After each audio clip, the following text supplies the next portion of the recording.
వివాహేతర సంబంధాలు పచ్చని కాపురంలో చిచ్చు పెడుతున్నాయి. కుటుంబాలను రోడ్డున పడేస్తున్నాయి.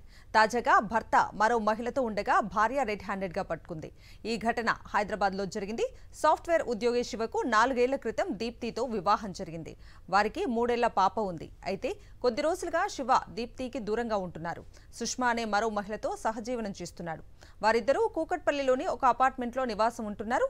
ఈ విషయం తెలుసుకున్న దీప్తి బంధువులతో వెళ్లి భర్త శివను రెడ్ హ్యాండెడ్ గా పట్టుకుంది. వివాహేతర సంబంధాలు పచ్చని కాపురంలో చిచ్చు పెడుతున్నాయి. కుటుంబాలను రోడ్డున పడేస్తున్నాయి. తాజాగా భర్త మరో మహిళతో ఉండగా భార్య రెడ్ హ్యాండెడ్ గా పట్టుకుంది. ఈ ఘటన హైదరాబాద్ లో జరిగింది. సాఫ్ట్వేర్ ఉద్యోగి శివకు 4 ఏళ్ల క్రితం దీప్తితో వివాహం జరిగింది. వారికి 3 ఏళ్ల పాప ఉంది. అయితే కొద్ది రోజులుగా శివ దీప్తికి దూరంగా ఉంటున్నారు. సుష్మా అనే మరో మహిళతో సహజీవనం చేస్తున్నాడు.